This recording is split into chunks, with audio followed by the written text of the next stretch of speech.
우리나라가 일제 강점기에 있을 때 임시정부가 상하이에 있었습니다. 그때 임시정부의 그 주석으로 김구 선생님이 활동하고 계셨죠. 경제적으로 굉장히 참 어려웠습니다. 그 가운데 김구 선생님께서 그 어머니를 같이 모시고 계셨습니다. 어느 날 김구 선생님이 집에 들어와서 어머니를 뵙고 같이 저녁 식사를 하시는데 아주 맛있는 시래기국이 나오게 되었습니다. 아니, 어머니, 이 시래기가 어디서 났습니까? 제가 이걸 살 만큼 생활비를 제가 많이 드리지 못했는데요. 그러니까 어머니께서 말씀하십니다. 시장에 나가서 사람들이 다듬고 버린 것을 주워다가 이렇게 시래기국을 끓였다. 김구 선생님이 너무 죄송하고 또 황송하고 또 민망해서 어머니에게 이렇게 말씀드렸습니다. 어머니 죄송합니다. 제가 생활비를 넉넉하게 드리지 못했습니다. 아니 그런데 그래도 일국의 임시정부지만 정부의 주석 이 김구 어머니가 시장에 나가서 남들 버리는 건 그걸 주워서 어떻게 하겠습니까? 그렇게 말씀드렸더니 어머니께서 아주 호통을 치셨습니다. 아니 먹을 걸 갖다가 씻어서 이렇게 시래기국을 끓이는데 지금 우리보다 더 어려운 사람도 얼마나 많으냐. 네 생각이 지금 잘못됐구나. 그러면서 종아리를 거더라 그럽니다. 그리고 김구 선생님의 종아리를 이제 때리기 시작합니다. 이때 김구 선생님이 눈물을 뚝뚝 흘리기 시작합니다. 어머니 하시는 말씀이 이놈아, 다 큰 놈이 무슨 눈물을 흘리고 그러느냐. 호통을 칩니다. 이때 김구 선생님이 말씀하십니다. 아니요, 아파서 우는 게 아닙니다, 어머니. 제가 맞아보니 어머니 팔에 지금 힘이 없습니다. 작년보다 더 힘이 없어서 그렇습니다. 마음이 아파서 웁니다. 라고 했다고 합니다. 사람에게 중요한 것은 무엇을 생각하느냐, 그리고 어디에 초점을 맞추느냐라는 것입니다. 유진 피터스는 그에 져서 현실 하나님의 세계라고 하는 그의 책에서 하나님에 대해 경건하게 살고자 하는 사람이라면 꼭 훈련한 일이 있다라고 말을 했습니다. 그 높은 수준까지 훈련 받아야 하는 그 일이 있는데 그게 뭐냐? 바로 초점 연습이라는 것입니다. 어떤 사건과 문제에서 무엇을 생각하느냐, 또 어디에 중심을 두느냐, 이게 굉장히 참 중요하다는 것입니다. 우리가 어떤 사건을 당할 때 하늘을 생각하느냐, 땅을 생각하느냐, 또 나를 생각하느냐, 하나님을 생각하느냐, 이웃을 생각하느냐, 과거를 생각하느냐, 미래를 생각하느냐, 생각의 초점을 어디에 두느냐, 이것이 중요하다는 것입니다.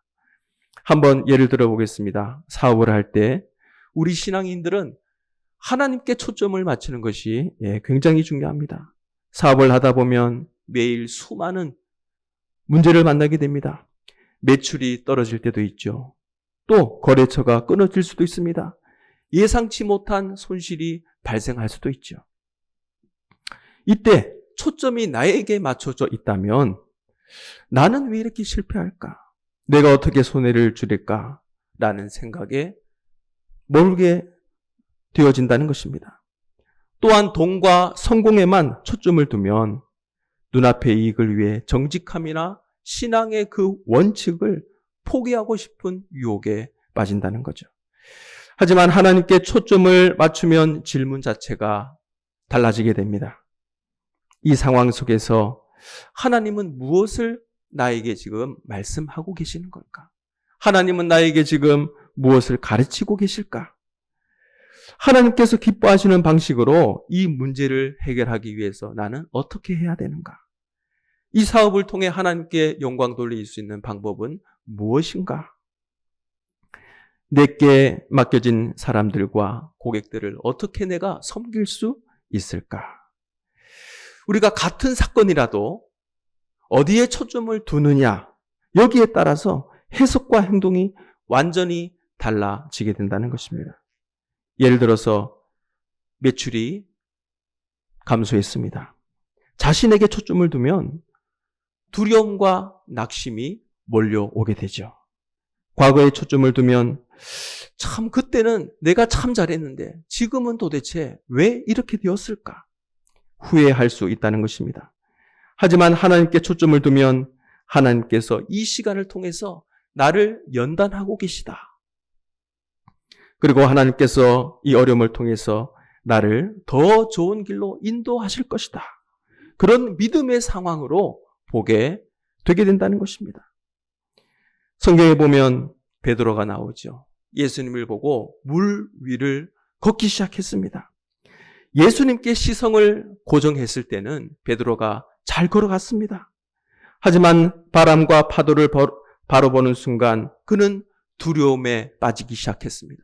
결국에는 바닷속으로 빠지고 말았죠.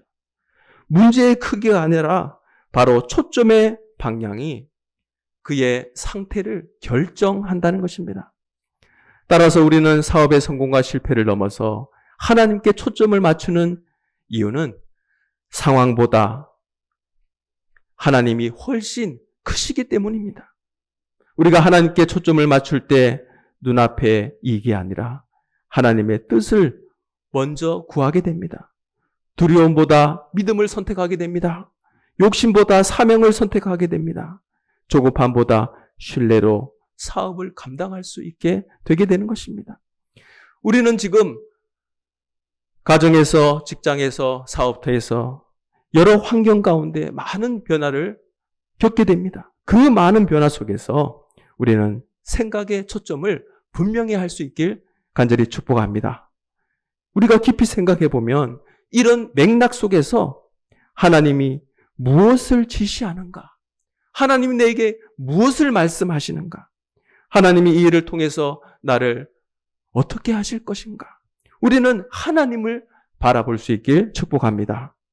한번 공부를 생각한다고 한번 생각해 보십시오. 공부. 그러면 우리는 공부에 집중해야 됩니다. 공부 잘하는 사람들은 어디를 갖다 놔도 거기에 집중한다는 것입니다. 여러 시간 많이 공부를 한다고 해서 잘하는 게 아니죠. 1시간을 해도 집중하는 것이 굉장히 중요합니다.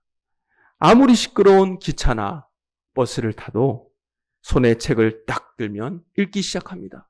그리고 그 책에서 무엇을 말하는지, 그 책에서 무엇을 깨닫게 하는지 거기에만 몰입한다는 것입니다. 다른 것은 아무것도 생각이 나지 않죠. 집중하게 되면, 몰입하게 되면 그것만, 그 내용만 생각난다는 것입니다. 이것이 바로 훈련입니다. 성경 공부도 그렇습니다. 우리가 하나님의 성경 말씀을, 하나님의 말씀을 우리가 읽을 때 초점이 중요하잖아요. 하나님께서 이 사건을 통해서, 이 본문 내용을 통해서 무엇을 나에게 말씀하고 있는가? 이 성경의 모든 말씀들은 전부 사건 속에서 말씀합니다. 역사적인 사건 속에서 하나님께서 무엇을 말씀하시는가? 우리는 분명히 그것을 알아야 된다는 것입니다. 우리가 잘 아는 탕자 비유, 그죠? 탕자 비유. 우리가 그 탕자 비유를 읽을 때 주제는 바로 아버지입니다. 아버지. 기다리시는 아버지. 탕자를 애타게 기다리시는 아버지. 동구 밖에서 내 아들이 언제나 돌아올까? 재산이 문제가 아닙니다. 돈을 다 쓰고 허랑방탕하게 만신창이가 되어오는 그게 문제가 아니죠. 내 아들이 살아서 돌아오는가? 돌아오지 않는가? 그게 중요하다는 것입니다. 그 아버지, 하나님 아버지께서 어떤 분이신가 설명하고 있다는 것입니다. 만약에 이것을 탕자에게 초점을 맞추게 되면 탕자가 영웅이 되게 되는 겁니다. 이게 아니죠. 중요한 것은 아버지입니다. 우리는 언제든지 이 하나님의 말씀을 사건과 이야기와 성경, 이 가운데서 초점을 분명히 해야 된다는 것입니다. 하나님의 목적이 뭔가, 또 무엇을 원하고 계시는가, 거기에 초점을 맞춰야 된다는 것입니다. 오늘 본문에 보면 엄청난 사건이 나오고 있습니다. 출애굽 사건이죠. 이 어마어마한 사건이 나오는데 이야기 그 중심은 오늘 본문에 이렇게 말씀하고 있습니다. 너희는 두려워하지 말고 가만히 서서 여호와께서 오늘 너희를 위해 행하시는 구원을 보라. 같이 한번 따라할까요? 행하시는 구원을 보라. 그렇습니다. 여러 가지 상황들을 보지 말고 하나님의 그 구원을 보라라는 것입니다. 여기에 생각을 맞추라는 것입니다. 이것만 생각하라는 것입니다. 애국 군대가 지금 따라오고 있습니다. 칼과 창과 마병이 지금 이스라엘 백성들을 내 뒤에서 급박하게 지금 쫓아오고 있습니다. 굉장히 무섭죠. 그런데 앞에는 지금 홍해가 있습니다. 어디 가지도 못합니다. 큰일 났습니다. 그 상황을 보지 말고 어디를 보라? 지금 하나님을 보라는 것입니다. 하나님의 구원을 보라는 것입니다. 우리의 삶도 그렇습니다. 우리의 삶이 얼마나 힘듭니까? 그 현재의 문제를 보지 말고 하나님을 볼 수 있길 간절히 축복합니다. 내 앞에 홍해가 있습니다. 도저히 해결할 수 없죠. 큰 문제입니다. 나의 힘으로 도저히 이 어려움을 해결할 수 없습니다. 옆에는 광야가 있습니다. 거기 가봐야 굶어 죽게 되죠. 먹을 것도 없고 갈 것도 없고 저 광야는 뜨거운 곳입니다. 우리가 지금 무엇을 하고 있느냐? 이제 죽었구나. 이렇게 원망하며 신세 타령을 하지 말라는 것입니다. 하나님의 구원하심을 바라보라는 것입니다. 오직 하나님 그 구원을 보라는 것입니다. 그런데 누가 하는 겁니까? 그 구원을? 하나님이 하시는 겁니다. 내가 무엇을 생각하느냐? 여기에 따라서 엄청난 결과가 달라진다는 것입니다. 건강을 잃고 믿음을 얻는 사람도 있습니다. 믿음에 초점을 맞춘 사람은 건강, 여기에 대해 큰 상관하지 않습니다. 재산은 잃어도 진실함을 얻는 사람이 있습니다. 진짜 진실을 찾는 사람은 재산을 얻고 잃고 여기에 큰 관심이 없다는 것입니다. 명예 또한 마찬가지입니다. 명예를 잃고 겸손을 얻는 사람도 있다는 것입니다. 겸손이 훨씬 더 중요하죠. 명예 이것은 별것이 아닙니다. 남들의 평판 그렇게 중요하지 않습니다. 내가 지금 무엇을 생각하고 있느냐. 여기에 우리는 계산해야 된다는 것입니다. 같이 한번 따라하겠습니다. 하나님의 구원을 보라. 그렇습니다. 이 하나님의 구원이 나에게 역사하는 것, 그리고 하나님의 그 구원, 나에게 그 구원을 허락하시고 나에게 약속하신 하나님께서 인도하시는 그 구원, 거기에 초점을 맞추고 생각해야 된다는 것입니다. 그렇게 할 때 우리 삶에 새로운 해답이, 새로운 돌파구가 나오게 되게 되는 것입니다. 문제만 계속 보면 문제에 함몰되게 됩니다. 문제에 잠기게 됩니다. 문제를 바라볼 것이 아니라 하나님을 바라봐야 되죠. 하나님의 그 구원을 우리는 바라봐야 된다는 것입니다. 하나님의 구원은 인간의 생각과 완전히 다릅니다. 너무나 다를 때가 얼마나 많습니까? 우리가 생각하는 그 시간대로 되는 게 아니죠. 리모컨을 딱 들고 우리가 채널을 돌리듯이 하나님 지금 이번 달에 지금 어려운 상황입니다. 해결해 주십시오. 또 하나님 이렇게 해 주십시오. 저렇게 해 주십시오. 이게 해결되게 해 주십시오. 이렇게 마치 TV 리모컨을 가지고 TV를 돌리듯이 그렇게 하나님의 구원이 그렇게 이루어지는 게 아닙니다. 하나님은 나보다 더 큰 계획을 가지고 계시다는 것입니다. 우리가 생각하는 그 시간대로 되는 게 아닙니다. 우리가 생각하는 방법대로 되는 게 아닙니다. 여러분, 요셉을 한번 생각해 보십시오. 그가 어렸을 때 꿈을 꾸었습니다. 아마도 그는 그 꿈을 꾸고 자기 자신이 이제 엄청 높아질 것으로 생각했습니다. 하지만 하나님께서 그를 높이시는 방법은 뭐냐? 요셉의 생각과는 완전히 달랐다는 것입니다. 그 꿈을 꾸고 그는 높아질 것으로 생각했습니다. 그런데 형들의 미움을 받았습니다. 노예로 팔려갔습니다. 인간적으로 보면 이제 인생 완전히 끝났구나. 그렇게 생각했습니다. 하지만 하나님은 노예 생활을 통해서 요셉을 훈련시키고 계셨던 것입니다. 보디발의 집에서 총생되게 섬겼습니다. 하지만 억울한 누명을 쓰고 감옥에 갇히게 됩니다. 요셉의 입장에서는 아니 내가 하나님을 열심히 믿는데 내가 하나님을 의지하는데 왜 이런 일이 일어나나 생각할 수 있겠죠. 우리도 마찬가지입니다. 내가 열심히 예배드리고 헌금드리고 봉사하며 섬기는데 왜 나에게 이런 일이 일어나는가?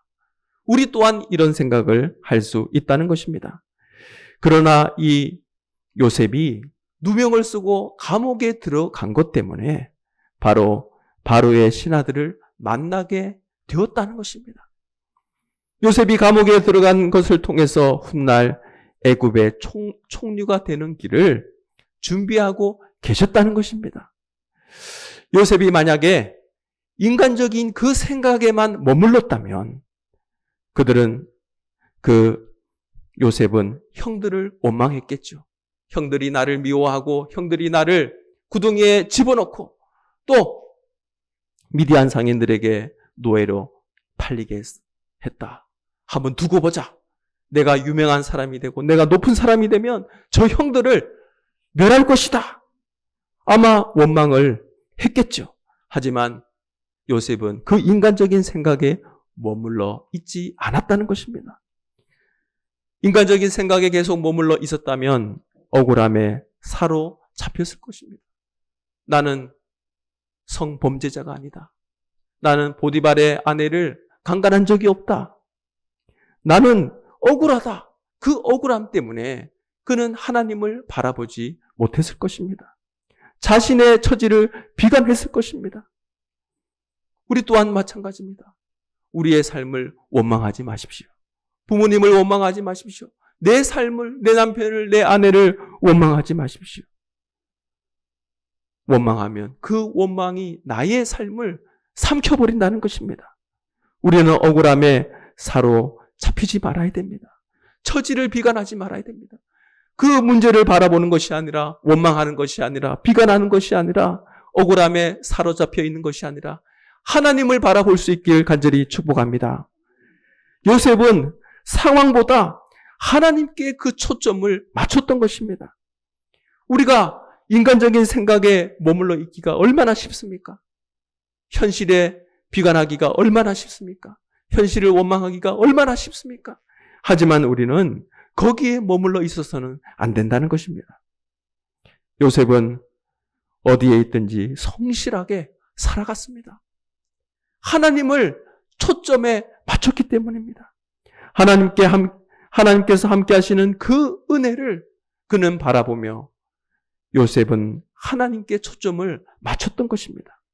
결국 총리가 된 후에 요셉은 형들에게 이렇게 말을 합니다. 당신들은 나를 해하려 하였으나 하나님은 그것을 선으로 바꾸시사. 인간적인 그 생각에 머물러 있었다면 이런 고백이 나올 수 없었겠죠. 하지만 그는 하나님께 초점을 두었기 때문에 당신들을 나를 해하려 하였으나 하나님은 그것을 선으로 바꾸어 주셨다. 요셉은 자신의 인생을 돌아보며 형들의 그 악함을 바라보지 않았습니다. 하나님의 구원을 바라보았던 것입니다. 노예로 팔린 것도 감옥에 갇힌 것도 당신은 실패처럼 보였지만 이것은 한 민족을 살리시기 위한 하나님의 구원의 계획이었던 것입니다. 우리는 당장의 형편을 우리는 항상 봅니다. 하지만 하나님은 구원의 계획을 보고 계신다는 것입니다. 사람은 어떤 문제가 닥치게 되면 빠른 해결을 원합니다. 하나님, 이걸 해결해 주십시오. 이거 낫게 해 주십시오. 우리는 당장 해결하기를 원하지요. 하지만 하나님은 그 모든 상황들을 다 보고 계신다는 것입니다. 하나님 때에 하나님께서 섭리하셔서 가장 아름답게, 가장 좋도록 하나님께서 역사하신다는 것입니다. 우리는 언제나 편안한 길, 좋은 길, 행복한 길만을 원합니다. 하지만 이런 어린아이와 같은 신앙에 머물러 있기를 하나님은 바라지 않는다는 것입니다. 요셉은 노예 생활과 감옥 생활, 그 가운데서 하나님의 그 손길을 놓치지 않고 있었습니다. 구원의 큰 그림을 보게 되게 되었던 것입니다. 사람들은 그저 평탄하길 바라고 안일하길 바랍니다. 그것이 우리의 본성입니다. 안일하고 무사하고 태평한 것들만 우리는 논한다는 것입니다. 오늘 본문에 보니까 하나님께서 바로의 마음을 강팍하게 하셨다. 하나님께서 왜 바로의 마음을 강팍하게 하셨을까? 큰 이적을 통해 10가지나 되는 이 이적을 통해서 바로의 마음을 사로잡아 온유하고 또 겸손하게 양같이 만들어서 이 이스라엘 백성들을 가나안까지 편안하게 길을 열어놓으시면 얼마나 좋겠습니까? 하나님께서 힘이 부족하셨을까요? 어째서 이 바로의 마음은 점점 강팍해지는가라는 것입니다. 장자가 죽은 재앙 때문에 꼼짝 못하고 이스라엘을 보내줬지만 그 다음에도 이 바로의 마음은 점점 강팍해집니다. 출애굽기 14장 4절에 보니까 내가 바로의 마음을 완악하게 한즉 바로가 그들의 뒤를 따르니 내가 그와 그의 온 군대로 말미암아 영광을 얻어 애굽 사람이 나를 여호와인 줄 알게 하리라 하시매. 그 강팍함, 그것은 같이 따라하겠습니다. 하나님의 심판이다. 그렇습니다. 강팍하게 하신 것, 그것은 바로 하나님의 심판이라는 것입니다. 바로가 아들이 죽고 난 다음에 어떤 생각을 했을까요? 하나님이 정말 참 두렵구나. 하나님이 정말 세구나. 도저히 감당이 안 되는구나. 후회를 했습니다. 하지만 이스라엘 백성들이 출애굽하고 이제 홍해에 갇혔다는 그 소식을 듣자 그는 다시 교만해지기 시작했던 것입니다. 출애굽기 14장 5절에 그 백성이 도망한 사실이 애굽 왕에게 알려지매 바로와 그의 신하들이 그 백성에 대해 마음이 변해 이르되 우리가 어찌 이같이 하여 이스라엘을 우리를 섬김에서 놓아 보내었는가 하고 바로의 마음 가운데 분노의 불이 훨훨 타오르기 시작합니다. 당장 쫓아가서 다시 데리고 오든지 그 자리에서 다 죽여버리든지 그렇게 할 거라고 군사들을 몰고 출격합니다. 왜 이렇게 바로의 마음이 강팍해집니까? 하나님의 놀라운 그 구원의 계획 가운데 그 구원을 위해 이 사건도 있어야 했기 때문입니다. 하나님께서 인도하실 때 그 길은 아무리 보아도 북쪽으로 올라간 다음 동쪽으로 이동했어야 됩니다. 그런데 이 이스라엘 사람들은 동쪽으로 하나님께서 인도하셨던 것입니다. 하나님께서 인도하신 대로 갔습니다. 그런데 보니까 홍해 앞에 갇혔던 것입니다. 아니, 하나님께서 가라고 했는데 도착해서 보니까 안전한 곳이 아닙니다. 모세도 얼마나 황당할까요? 지도자로서, 하나님의 부름을 받은 사람으로서 엄청난 이스라엘 백성들을 이끌고 가는데 홍해 앞에 다다랐습니다. 뒤에는 애국 군대가 지금 따라오고 있습니다. 지도자들도 목회자들도 하나님 인도하시는 대로 간다고 하지만 어려움을 겪을 수 있습니다. 왜냐? 하나님의 그 큰 구원에 초점을 맞추면 알 수 있지만 인간적인 생각에 머물러 있다면 원망이 나오겠죠. 이스라엘 백성들이 원망합니다. 하나님께서 왜 이 홍해의 광야길로 인도하셨을까요? 왜 막다른 길로 인도하셨을까요? 성경은 분명히 말씀하고 있습니다. 같이 따라하겠습니다. 여호와의 구원을 보라. 그렇습니다. 하나님의 구원을 보라고 이스라엘 백성들에게 이렇게 엄청난 사건을 일으키셨다는 것입니다. 하나님의 구원이 뭐길래, 하나님의 구원이 얼마나 중요하길래 그렇게 이스라엘 백성들을 어려움에 빠뜨리게 하느냐라는 것입니다. 이것이 하나님의 작품이라는 것입니다. 우리의 인생 가운데도 하나님의 작품이 얼마나 많았습니까? 하나님의 작품으로 고백하십니까? 하나님의 작품으로 고백되어지시길 간절히 축복합니다. 우리는 분명히 잊지 말아야 됩니다. 이스라엘 백성들이 출애굽했습니다. 하지만 물리적으로는 출애굽했죠. 하지만 정신적으로, 영적으로는 출애굽한 상태가 아니라는 것입니다. 여전히 그들은 마음이 애굽에 있습니다. 여전히 그들의 마음 가운데는 노예 생활이 좋습니다. 노예 근성이 남아 있다는 것입니다. 그리고 불신앙이 있었던 것입니다. 출애굽기 14장 11절에서 12절에 보니까 그들이 또 모세에게 이르되 애굽에 매장지가 없어 당신이 우리를 이끌어내어 이 광야에서 죽게 하느냐? 어찌하여 당신이 우리를 애굽에서 이끌어내어 우리에게 이같이 하느냐? 우리가 애굽에서 당신에게 이른 말이 이것이 아니냐? 이르기를 우리를 내버려 두라. 우리가 애굽 사람을 섬길 것이라 하지 아니하더냐? 애굽 사람을 섬기는 것이 광야에서 죽는 것보다 낫겠노라. 그들은 노예 근성이 있었습니다.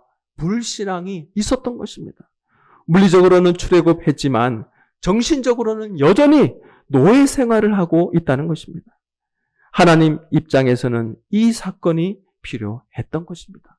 홍해 앞에 몰아놓고 애국 군대를 출동시킵니다. 긴박합니다. 원망이 일어나죠. 하지만 하나님은 하나님을 바라보게 하기 위해서 하나님을 만나는 하나님의 구원을 경험하게 하기 위해서 이 엄청난 사건을, 이 작품을 만드셨다는 것입니다. 위기입니다. 절박한 상황입니다. 이 사람들이 원망을 합니다. 하나님을 원망하고 모세를 원망합니다. 오늘 본문은 이렇게 말씀하고 있습니다. 이스라엘 백성들이 지금 어떻게 원망하고 있습니까? 우리를 내버려 두라. 우리가 애굽 사람을 섬길 것이 아니냐. 애굽 사람을 섬기는 것이 광야에서 죽는 것보다 낫겠노라. 지금 어디에 초점을 두고 있습니까? 과거에 초점을 두고 있습니다. 현실에 초점을 두고 있습니다. 하지만 하나님의 은혜에 초점을 둘 수 있길 간절히 축복합니다. 저와 여러분의 삶 가운데서도 삶을 바라보지 말고, 과거를 바라보지 말고 하나님의 계획, 하나님의 구원, 하나님의 은혜에 그 초점을 둘 수 있길 간절히 축복합니다. 하나님의 은혜, 10가지 재앙을 통해 이루신 그 은혜, 모세와 함께 하시는 그 하나님이 우리와 함께 하시고 우리에게 약속을 주셨다. 그 하나님의 은혜에 초점을 맞춰야 됩니다. 그런데 이 이스라엘 백성들이 왜 원망했습니까? 세상을 생각했습니다. 현재 자신의 그 모습을 생각했습니다. 인간적인 머리로 생각했습니다. 그러니 결국 원망밖에 나오지 않는 거죠. 출애굽기 14장 13절에서 14절에 말씀하고 있습니다. 모세가 백성에게 이르되 너희는 두려워하지 말고 가만히 서서 여호와께서 오늘 너희를 위해 행하시는 구원을 보라. 너희가 오늘 애굽 사람을 영원히 다시 보지 아니하리라. 여호와께서 너희를 위해 싸우시리니 너희는 가만히 있을지니라. 우리도 여러 가지 사건을 당합니다. 마음이 좋지 않습니다.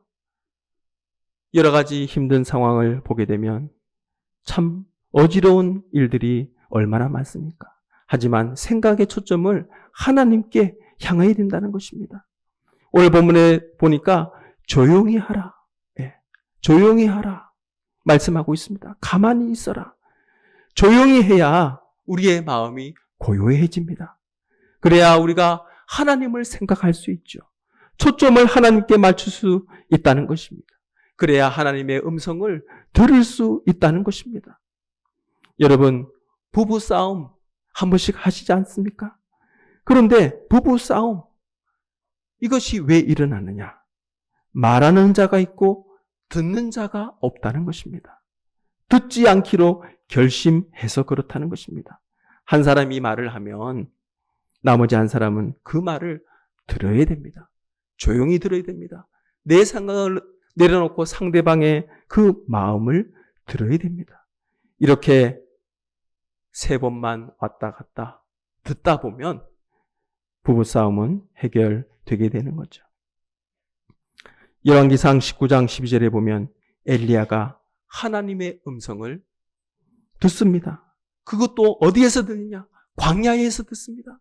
조용하게 하나님의 말씀을 듣습니다. 세미한 하나님의 음성이 들려오게 됩니다. 하나님의 음성이 들립니다. 세미한 소리를 들을 만큼 우리의 마음이 고요해져야 된다는 것입니다. 하나님께 초점을 맞추고 두려워하지 말고 마음을 고요하게 할 수 있길 간절히 축복합니다.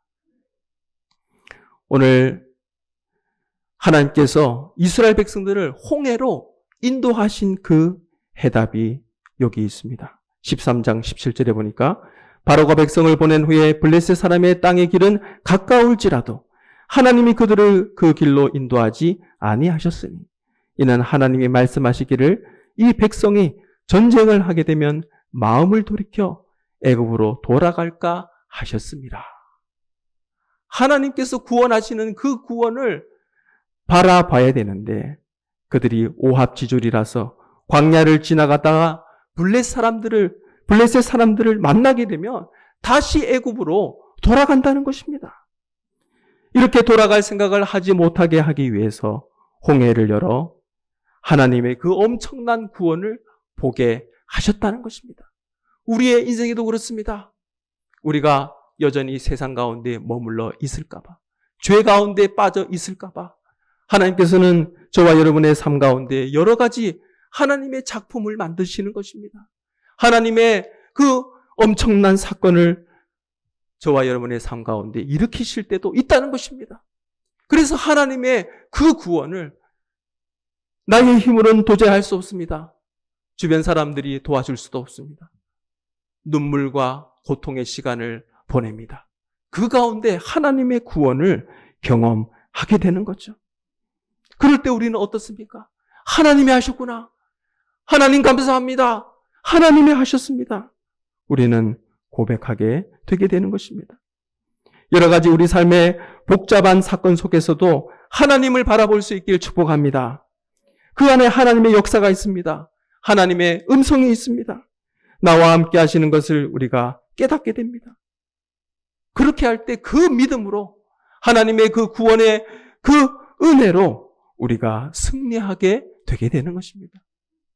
인간적인 생각에 초점을 맞추지 않고 하나님께 초점을 맞추며 구원의 은혜에 초점을 맞추고 살아감으로 날마다 우리의 삶에 오늘 홍해가 갈라지는 그런 놀라운 구원의 역사가 충만하시길 축복합니다.